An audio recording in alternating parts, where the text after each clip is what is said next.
چارسدہ کے ممتاز اور سیاسی و سماجی شخصیات شاہ رضا شاہ اور شاہ خالد نے اپنے خاندان اور درجنوں ساتھیوں سمیت عوامی نیشنل پارٹی میں شمولیت کا اعلان کر دیا۔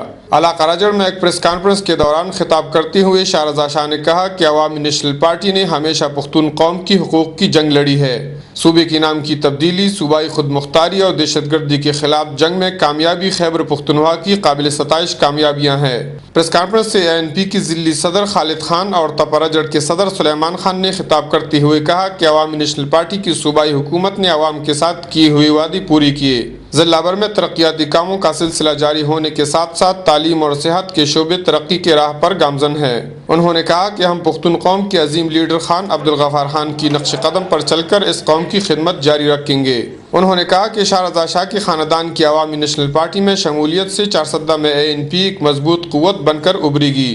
کفایت اللہ، اے نیوز، چارسدہ۔